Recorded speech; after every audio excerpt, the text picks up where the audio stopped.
Lo and behold, I get recognition from the USA as one of the top most influential PR professionals in the world. I said, no, God.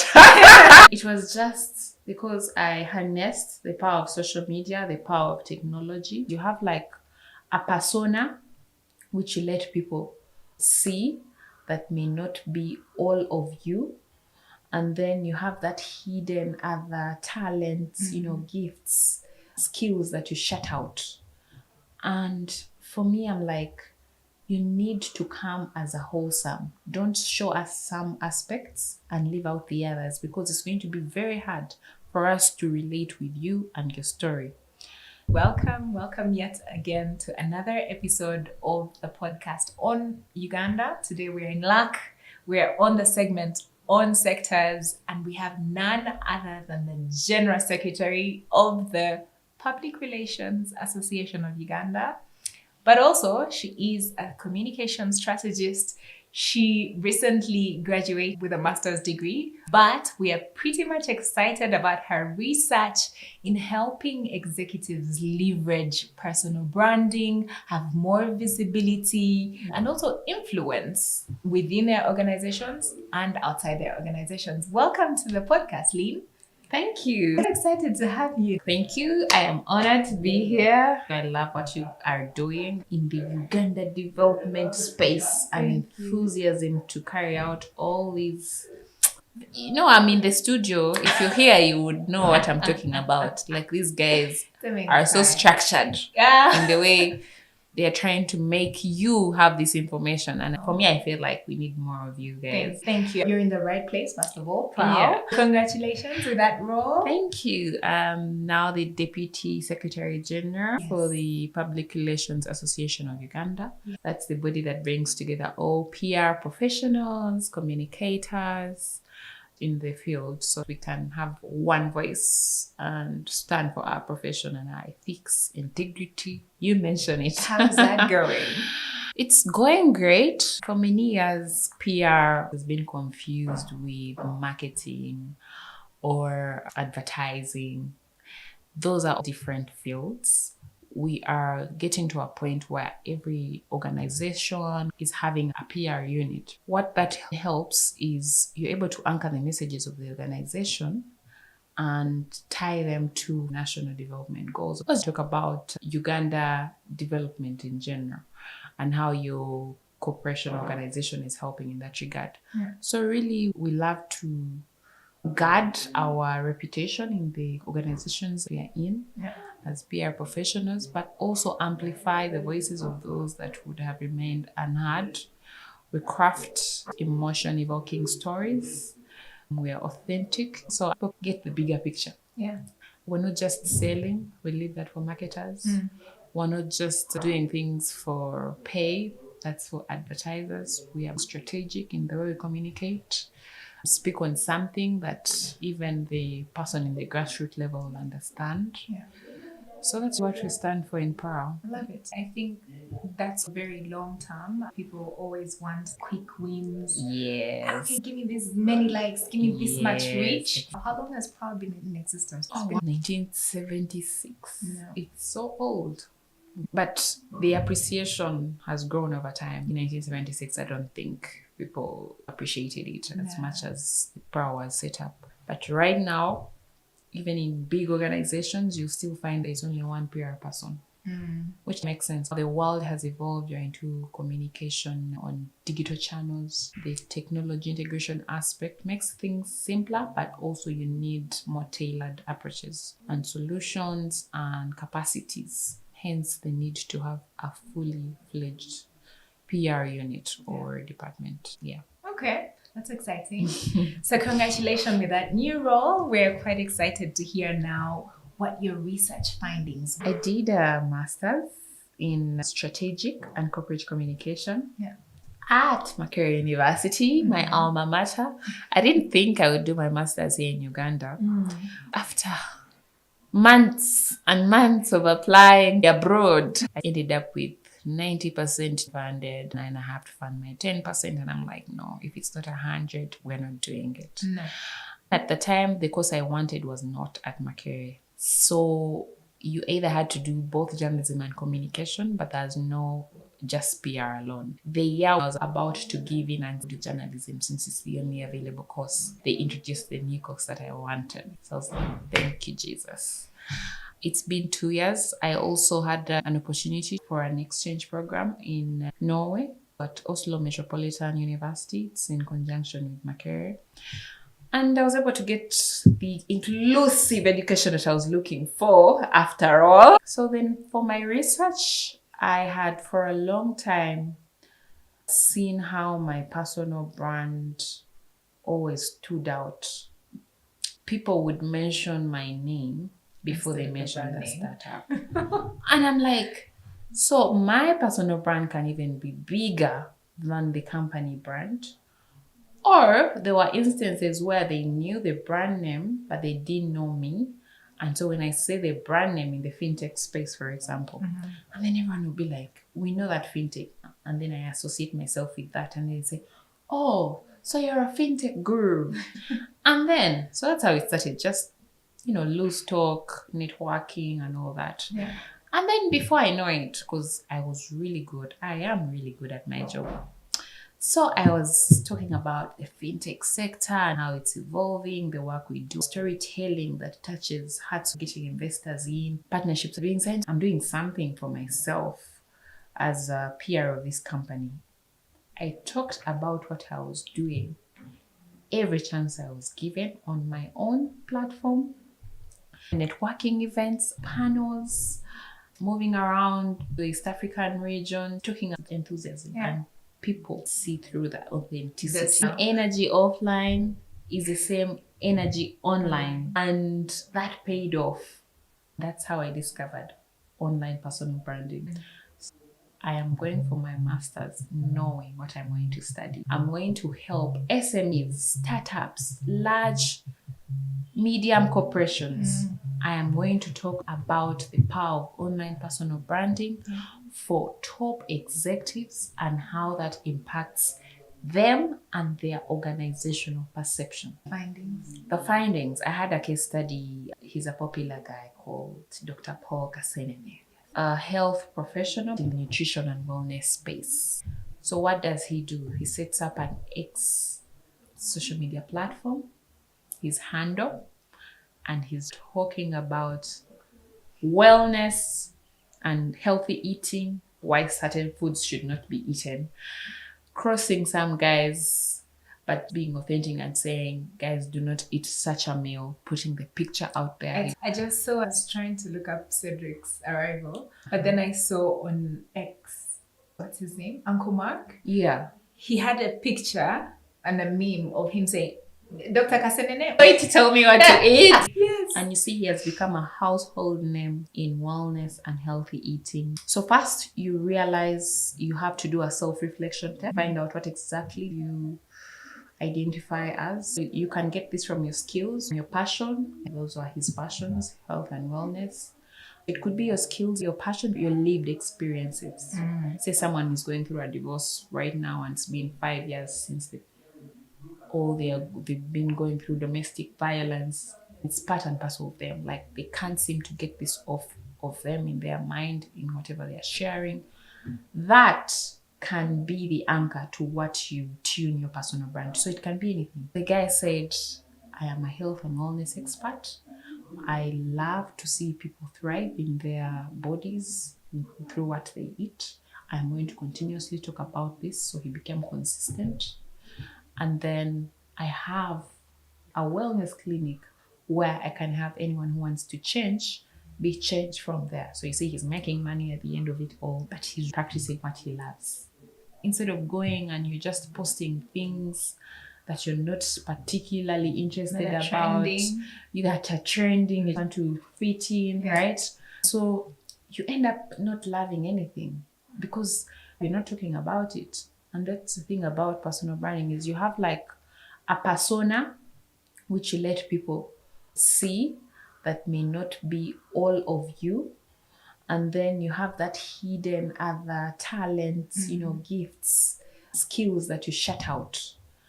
And for me, I'm like, you need to come as a wholesome. Don't show us some aspects and leave out the others, because it's going to be very hard for us to relate with you and your story. I was listening to a podcast recently. Someone was talking about strategic authenticity. It was an American. Brutally honest, this strategist was talking about feeling low and they don't want to wake up, get out of their bed. And then he said, to be honest, I want to pay a strategist. Oh, But then I get it in the advent of mental health. Probably that was the time he wasn't feeling her best. Of course, we're saying you don't have to air all your dirty laundry. We don't want to go into that whole symmetry. If you don't say it, you're still also being authentic. So better you just say what's needed. You know, when you tell your story, you tell something in the middle. You won't go to the vulnerability, but you also won't go to the point of overpraising yourself. And it's just net in us. Right now, as we're speaking, I haven't told you my highest, how I would like to be introduced, because I feel like if I say it, you may think I'm over glorifying myself. But that's how we are. How would you want to be, just out of curiosity? No, let's leave that one. Introduced. Please. And then give it a second. I'll give it a second. How would you want to be introduced? I am a personal branding expert and public relations girl with a decades of experience. Nice. We'll keep it at that. No, that's good enough. I think True. Although my husband has a lot of challenges understanding how we express ourselves. Like for you shouldn't be saying that about yourself. Someone has to say it's just the culture we're raised in. You don't want to boast. That's also the thing about personal branding, why it hasn't even been, so to speak, embraced by so many people, especially those who are like 30 plus years. They believe that's like boasting, or you're trying to massage your own ego. And it's a challenge, because even in my research, I found that people don't want to say things they are good at online, because it's going to come off as if you're just trying to boast at the expense of others. We are Africans, the same level. No one is better. We're all human beings. That sort of, thinking. Yeah. And so when it came to me, I think it's more like, when I say decades of experience, I am young. For me, even when I'm in settings, and I'm usually in settings where they're like old people. Yeah, can you imagine? So I can't talk at every point I want to. Of course, I want to talk. I'm a talkative person, but I'm going to have to lower myself and let the old people speak. Now, for me to say I have a decade of experience, I'm not even 30. But I do. I said working young. So I'm like, no. And I'm also learning to not just be average, be extreme sometimes, but in vulnerability. And it's just two opposites. You either over glorifying or being too vulnerable. And many people also don't want to be too vulnerable. I don't want your sympathy. But in storytelling, the most interesting stories are in the extremes. Being vulnerable and opening up to other people, which means that other people who relate to your story are going to want to follow you, especially if you're being consistent about that whole, branding, for example, personal branding point of view. So for me, I have learned that as founders, CEOs, company executives, there is so much stories that we should be telling that we just keep quiet. When you're building something, there's so many experiences that you're going to go through. Say it's a startup, there's going to be challenges with the tax system, with customers that are uneducated, with investors trying to rob you. Talk about that, because then other founders in that ecosystem are going to relate with you. We relate with that story. And before you know it, you're still putting in effort to communicate what you do on a day-to-day basis. I was hurt today, but people didn't really understand that this is the message I was trying to put across. I am passionate about this. If you've been through this, please let me know in the comments. They now know what you do. And when they think of someone in that space, you become the thought leader. But it takes consistency. You don't just post once and keep quiet. You need to be targeted. In comms, we have what you call a content calendar. You actually line up all the messages that you want to put out. You create themes. It's related to what you're doing right now. For example, you already know who you're going to have in the next podcast series. You have them probably lined up just to help you stay consistent. Then the authenticity, I can't emphasize that enough. It's hard to embody someone you're not. Catches up with you. It does. So your online and offline brands should be in sync. I am the communications and PR manager at the Capital Markets Authority. That's the authority that's in charge of regulating and developing the capital market space. And I know there's so much jargon that's thrown around. People don't understand these things. But we're basically in the world of any other market, but it's just a world of capital. People are selling and buying financial instruments. You name them, securities like government bonds, treasury bills, unit trusts. I was just saying, you have a 9 to 5. There is still common elements that should come up from your 9 to 5 to your 5 to 9. Someone was saying, I expect the person who comes to work to be the same as at home. If you slack on instructions at home, it's going to come back to the workplace. If you're late on deadlines at home, still applies. It's still you. There's this culture in Uganda and world over where people want to show a different character at work. We are not saying put your guard down on your professionalism. We're just saying show up as you. You can still write that email, be strict, but at the end of the day, your personality is happy, joyful, warm. Why change? Because you're in the workplace. It used to change, especially showing up digitally. LinkedIn is the platform that portrays my professional side. I have different facets in my life. But LinkedIn for sure is professional. And one of my former bosses told me, well, you're quite and friendly in person, but quite too uptight online. I'm like, oh yeah, that's true. She's like, that's who you should be. No one should change that. People actually struggle with that. I've also struggled with that, but I have handled it in a way that because there are different social media platforms, have different audiences. So you kind of tailor your message to what that audience is for. So right now, because I am into training about personal branding, because I did my research and I feel like many people should know about this research to help themselves, but also help the organizations they're in. I feel it's connected to public relations and it should be embraced in all companies in terms of personal branding for executives across the board. Why? Because it's actually going to help with the visibility of the company. Whether they are hopping onto the company's brand or personal brands, it's a win-win for everyone, really. So for LinkedIn, I am, yes, a professional because it's a professional site anyway. So if I go to my TikTok, you may find dancing with the same message. I love dancing. Instagram, I'm probably posting a picture where I feel I look cute, but it's the same message. Where I said lovely people in LinkedIn or somewhere, I would be saying peeps or hey girls, boys. I change the language a little bit, but that's normal. That doesn't take away the fact that I am warm, approachable. That's who I am. I am a joyful person.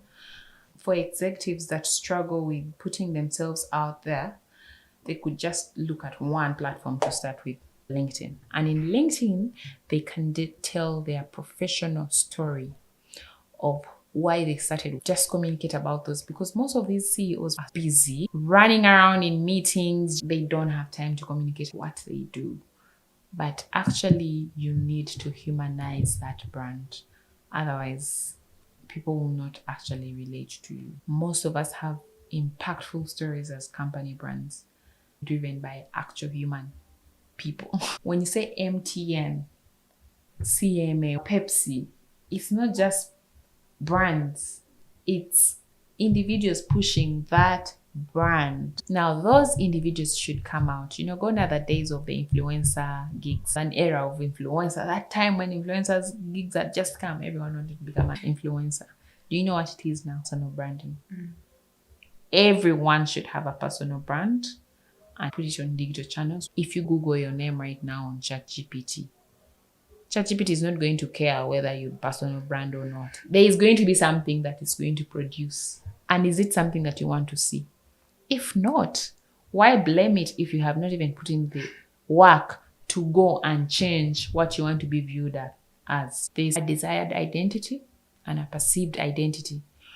You desire to be known as this, but people know you are something else, and that is your personal brand. Your personal brand is not who you think you are. It is what people say about you.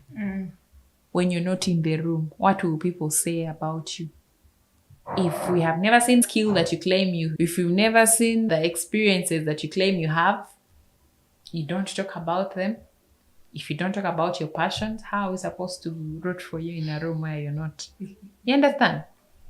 Yeah.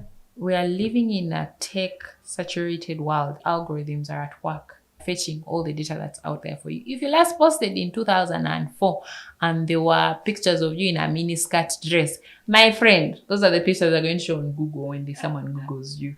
Yeah. You haven't done anything to work on your personal brand. They're saying, I don't post, I've never posted that. That means someone else in your field is going to be taking all the trainings that you've been wanted to do, is going to be taking all the investors that you've been eyeing, is going to be in the rooms where you wanted to be. They'll take them. Then you start saying that person is less qualified than me. Who cares? Someone else, I was having a coaching session with one of my friends, and she was telling me, sometimes Aggie, I even see these people who are not where. I'm like, yeah, your fault. That's when they came. Say, she's an influencer.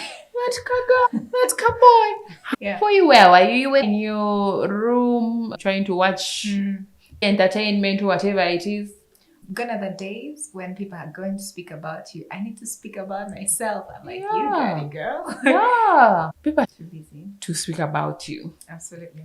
Now, Lean, you have been very articulate. You have told the Patriot what to do. You give us steps. Find your skills, find your passion, follow your experience. That is great. Now there's that one CEO who wants to take practical steps. You already alluded to the fact that we have the cultural constraint or the social constructs. Yeah. Yeah. How do we go around those, knowing we need to brand ourselves as leaders to influence our organizations, outside investments, and engagement in general? What do we do? What do we do? First, people don't like people who talk about themselves a lot. So when you're crafting something, don't make it about you always, right? People love valuable content. The content that you're trying to air, does it benefit people out there? It's not just about, I did this. People start talking about you, hey, she did this. No. Say, at company X, we have done this. I have seen how it has succeeded. I believe the most resonant ways to have other companies do what we've done is through A, B, C, D, E, F, G. See how many people are going to share that post. Look through yourselves as leaders. Do a self-reflection test. Find out what people say about you. Once you figure that out, do a content calendar. And a content calendar is rooted in themes. This question comes up a lot in my trainings of personal branding, where people ask, what if I have so many talents? I have so many skills. I have so many experiences. Which one do I choose? Which one do I leave? Girl, boy, no one is stopping you to be all of those. You can be all of those. I love dancing. How do I incorporate dancing into the complex world of capital markets that I am in? Into the senior role that I have at the Public Relations Association. I am all those. How can I deny one? And you're a girl mom, I'm a mother, a wife. We are all these things. So we can't focus on one and leave the rest. No. So usually what I tell people is do things. Have thematic areas. So Monday, you're probably posting about, I'll give a case of myself, capital markets, something more serious that's going to help me move the needle in as far as my industry is concerned. It's growing. Then Wednesday, I'm going to talk about my side hustle, personal branding. And then Friday, because I am an events girl, I'm always at events, either on a panel or giving a talk in a training. I do that on Friday. For LinkedIn. For Instagram, it's a bit different because now this is where you have more social vibes. So I'll do, for example, a video. I could be dancing, breaking down information for you, personal branding, what it is. Then I also have a nice picture. I'm talking about family, a picture of my kids, how I'm raising them and how I'm grateful. I love God. I also don't want to make this look like it's that structured and you have to think about it as a job. Anything that comes, go with that flow. What you should focus on is getting at least one post a week. If you're a starter, that's you have been so alien to social media. If you've already been on social media, please do 2 posts a week. You may think only 2, only 1. That's a lot of work for so many people. Yeah. But if you start posting once a week, you gain consistency and momentum, and then you should do it more. I aim for 3 posts a week. But I know other people who do a post every single day. Yeah. And that's them. I just do 3 posts because I'm frankly so busy and I haven't got like an assistant or a manager to help me. Lean is looking for an EA or assistant. So Yeah. I mean, if I can get someone to help, yeah, I would definitely get into that. But also just don't want to put so much pressure on myself. And because I know this, I don't pressure my clients. I first understand who they are, what they like. And if some of them will tell you, I don't want so much attention drawn to myself. And then when you're posting after 3 days, say, we just posted the other one. It's too close. Can we skip another week? And I'm like, oh dear. But I understand. And so that's their personality. You'll be shocked when you find an introvert. Someone is actually an introvert. Then you go on their social media, they're posting 3 times, 4 times a week. And then you're like, there's a disconnection here. Cognitive dissonance. Like something is not right. And indeed, you'll find someone else managing their personal brand, but that person hasn't taken the effort to understand who they are offline. Something just came across my mind. I read this book about Uganda in general. Yeah. Brilliant book. Very, very articulate, well structured. Yeah.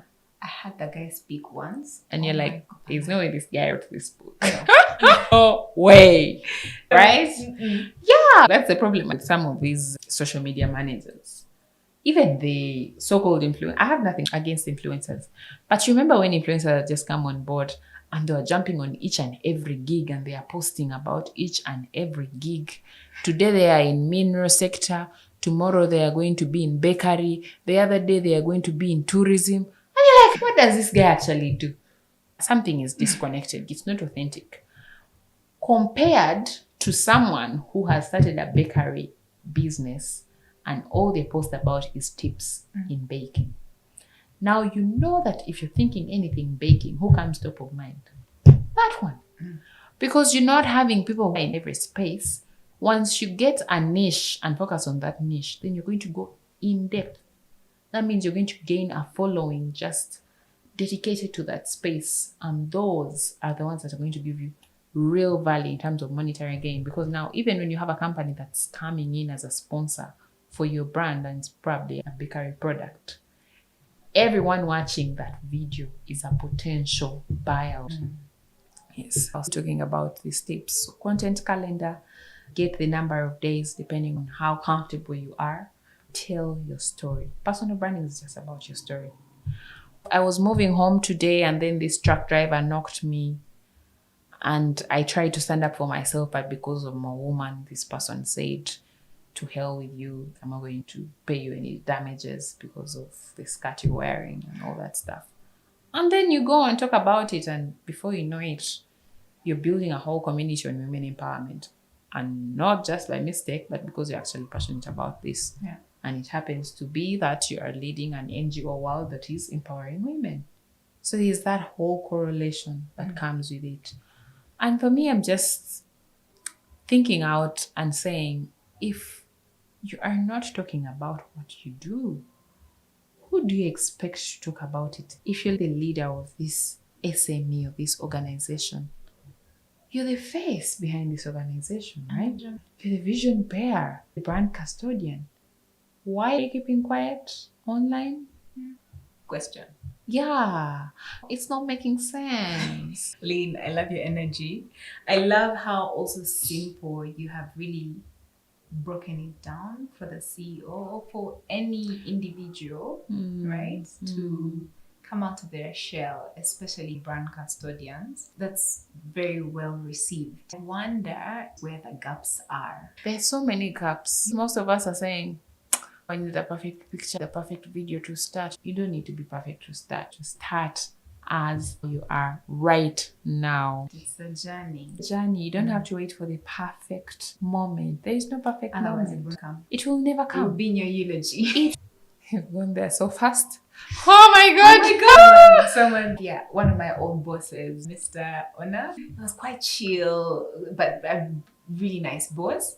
And I made a post Mr. about him, but Napito? then someone asked, yeah, Mr. Onapito, but the guys at work always called him Ona. Ona. Some guy, I don't even know, said, oh, did you tell this to him when he was alive?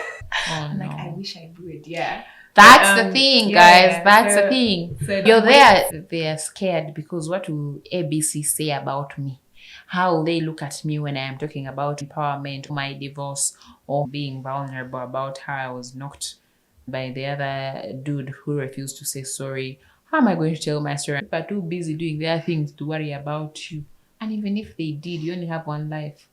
You're the custodian of your life. If you don't tell the stories of your life that is lived by only you, who else are you supposed, like, okay, you want to go forgotten, like no one knew about you, like you didn't exist. Is that how you want to go?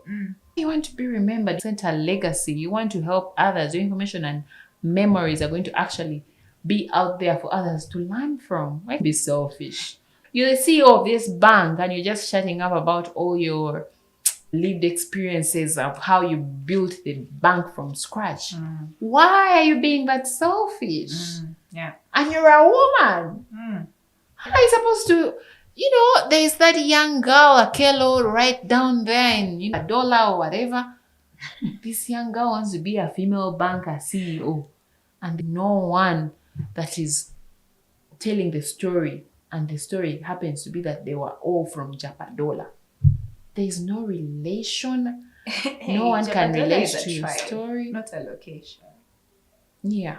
I think you have sentimental attachments. Sure. I digress. What I'm trying to say is I'm from Bukedia. Let me just give my story. I am from Bukedia. Okay. Deep down in a village called Kasoka. My name is Chuke. It means a great hunter. My dad told me Chuke is usually hunting. In 80 years, I was hunting animals. So now he tells me, now you see what you're hunting?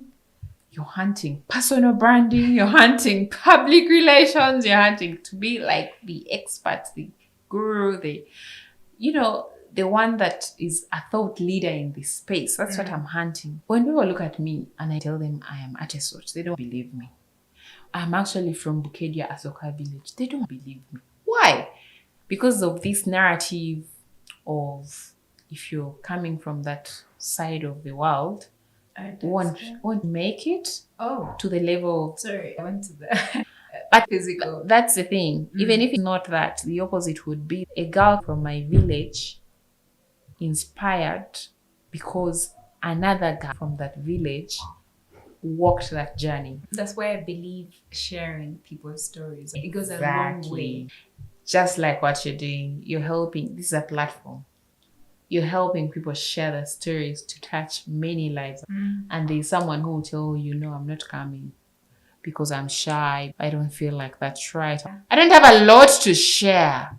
Like you are actually denying someone the opportunity to know that they can. Are you writing a book? I have thought about it. It's not going to be in the near future because I'm trying to build a brand in the personal branding space. I have set up a company called Brand Help. So right now that's my baby. I'm trying to grow it. You're the CEO at Yes, I'm the CEO at Brand Help. So I Yeah. want to grow that baby. And in the next 2 to 3 years, I should be able to set up to tell the story of how I grew brand health. Yeah. In addition to all these experiences that I have you'll do lived. good. Thank you. It's very admirable what you're doing, and you also mentor young people, and you see that on your LinkedIn pages. So it's truly true.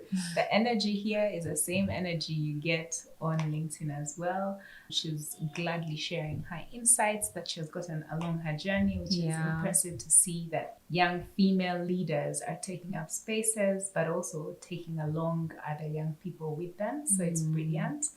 Now, we have one question we ask every guest that comes onto this podcast. Okay. Are you ready? Yeah, I'm ready. We talked about a lot of things. We talked about opportunities. I wonder from where you sit, especially for the public relations industry, what do you think it's going to take for us to contribute to Uganda's economy?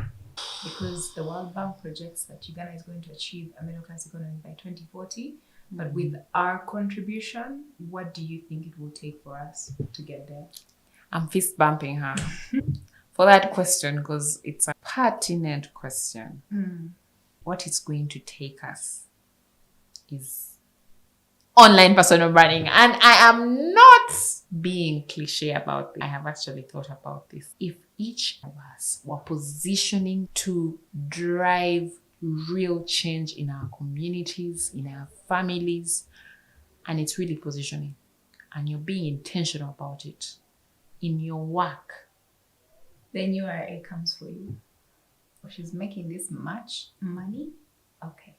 Yeah, but you're leaving nothing. You see, nothing to imagination. The thing is about URA and these stories. People don't talk about these stories as outright as they should. You only hear about them in corridors. Now, how about if the likes of MTN, Coca-Cola, Pepsi, Airtel come up and talk about their tax stories? I have seen many CEOs working with their online personal brands, especially for the CEOs. I'm sure you've seen the MTN CEO and how she's embodying vibrant. Yes, vibrant. She's embodying what a human CEO looks like. People are used to robotic CEOs. If these people told their stories on why we should change tax policies, different sectors, that starts real conversation, real change. Yeah. But if you keep quiet and keep it to a chosen few, why are you talking about taxes? I don't know. You probably have been affected. But that doesn't mean you keep quiet and let other people suffer. Like, you have walked this journey. Talk about this journey. The next time you're called to a panel, you're talking about a pain point you have for so long documented on the tax policies. That's going to take us so far. Guys, I think it comes back to individual positioning, then collective positioning, and then you have a standpoint that you take as an umbrella to government organizations that need to be accountable. I honestly think if SMEs who contribute, I think 60% of our GDP in the country, 40 or 60, I'm not sure. The informal sector. The informal sector means if they leverage their online personal brands to drive value, talking about your business and what you offer, and people relate to your story and they buy into your brand, they become loyal, purchasers of your brand, then you're making more money. And before you know it, you're the vision bearer of our country. You're making more money paying taxes, and the government has enough. Yes. You're employing people, talking about it more outright and how you're growing, and if anyone is sharing in your vision, they should come and join your team. No, it's not. It's just like all leaders on the stage. There will be one that's talking about their needs from a vulnerability or abundance point of view. The point is they are speaking and people are listening and people are going to act. If you do not speak, no one will know what you want and no one will act. So how did you end up becoming so outspoken? Yes, my skill. I think I am skilled at talking, but I learned it from school. At home, you just alluded to your dad being very supportive. Yeah, my dad is outspoken. I get it from him. I was with my mom at a Rotary event. She was just sworn in as a Rotary president. Okay. I was so shocked at how shy she can be. I'm like, Mommy, how am I your child? Opposite. But I'm like, Mommy, I'm going to make it my mission to teach you how to talk. I think it's also upbringing, definitely, because I've been around my dad and seen him talk. He's a teacher, a lecturer. I like to gain different skills. I think I've gained public speaking skills, but also from a young age, I was a leader. I think I was head girl in high school. At every stage of my life, that has helped me. Nerves, they go away the more you're consistent. I think the key is consistency. Like we talked about, don't speak once a year and then stop. I really feel like even if it's a skill, you can perfect it in practice. There's so many public speaking classes out there. I think I also just love people. Yeah, I think you do. I mean, the first time I met you, it was a crush. I saw you, I thought, I know this girl, go say hi. But today was more easygoing. Yeah. I think you can learn it. I honestly believe it. Please don't say you're shy. I've seen shy people who can speak if they don't want to speak. These nerves I was talking about, they go away once you start speaking. They go, they do. But now me, because this week alone, and it's just Tuesday, I have talked on like 6 platforms. So I don't have nerves anymore. If I take 2 weeks without speaking, I guarantee the next public speaking engagement, I'll have nerves. Very normal. So if people know that, actually I also joined Rotary for that specific point. In Rotary, you're always going to talk. So join such avenues. Yeah, thank you so much. It was brilliant to have you. Do you have anything else you want to share before we close? Yes, I do, because I love talking. Yes, if you would like your personal branding improved, let me know. I am a call away on 0751 9139, or you can email me at lynn2k@gmail.com. I also do personal branding trainings for organizations. This knowledge should be shared across the board for everyone. Everyone should know about this. Absolutely. So I am very okay to coming and just doing trainings for people so they can understand and appreciate it and take you through the practical steps. Listening here may not be as elaborate as if I were in the room with you. Thank you so much. Follow me. Follow you on LinkedIn, TikTok. and then My TikTok is my dancers. husband's, and then on my Instagram it's Lynn. That's number 2, then K1, same as X. Lynn, then number 2, then capital K, and then 1. Please follow me, and if you've had me on this podcast, please let me know. Yes, I want to know that you're out there and you're listening.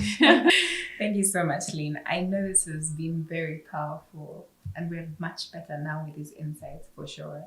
I'm much better now. Thank you for listening and for saying that.